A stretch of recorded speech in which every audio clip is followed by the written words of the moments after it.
This is called the drop.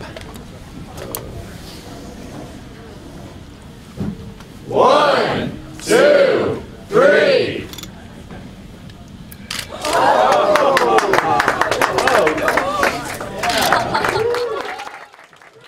Hi, everybody. Barry Weintraub back with another Huffington Post Weird News. And with us today, a special guest, sword swallower extraordinaire, Dan Meyer. Buck Wolf with us as always. And Dr. Eric Mashburn is joining us. This is a great thrill. I mean, there are several sword swallowers around, but this is the president of Sword Swallowers Association International. You've also swallowed a sword underwater. I believe you're the only person who's ever done that in a tank of sharks and stingrays. For Ripley's in the United States here at Myrtle Beach, I swallowed this particular sword, 30-inch sword, 24-inch blade, underwater, 88 sharks and stingrays. And you have several Guinness World Records. And along the way, there's been some injuries. That's why you brought along your doctor. That's right. I mean, many sword swallowers have been hurt. But several have died. Right. And you damage your esophagus. I mean, what are the threats related to sword swallowing? Well, mostly injury to the mucosal membrane or the esophagus or the back of the throat, the epiglottis, and puncture of either the esophagus or the stomach, leading to death or possibly fluid buildup on the lungs, injury to the heart.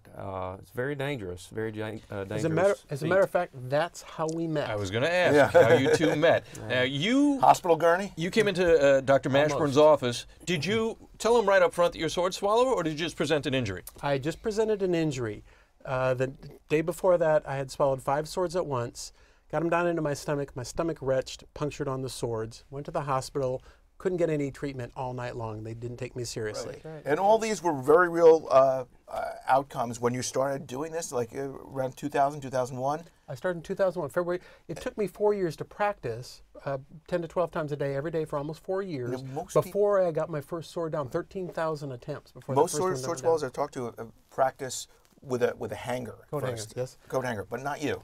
No, I started with a small dagger and just worked on it 10 to 12. I'd heard from a couple other swords. In 1997, I heard there were less than a dozen sword swallowers left in the entire world. I said, I've got to do that. And I already knew fire eating, juggling, stilt walking, glass eating, bed of nails, all the sideshow stunts. But I said, the cream of the crop, sword swallowing, I've got to do it. So worked on it for 4 years, 13,000 attempts. February 12th, 2001, got my first sword down.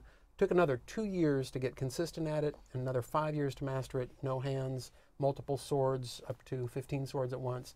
And then starting pushing the envelope and doing the stunts, the Shark Tank and the Red Hot Sword and those type of things. In that vein, you were here at Huffington Post earlier today and entertained the entire staff and had a special one-on-one with executive editor, the director of the ship, Arianna Huffington. All right. Pull it out. Pull it out. Oh my God. There you go. Well, thank you. Thank you for not killing me. February is National Swallowing Disorders Month. So each year on the last Saturday of February, we have World Sword Swallowers Day in conjunction with the Ripley's Believe It or Not. We invite all the sword swallowers around the world to come join us at a Ripley's Believe It or Not location. And there are Ripley's museums in New York and in cities throughout the world. New York and Hollywood have the biggest turnout of sword swallowers. If you'd like to come witness sword swallowing firsthand, there's your chance to do it. I'll be in Orlando. We've got some in Panama City, Myrtle Beach. And as they say in the sword swallowing business, down the hatch without a scratch. Without a scratch. Although sometimes there are.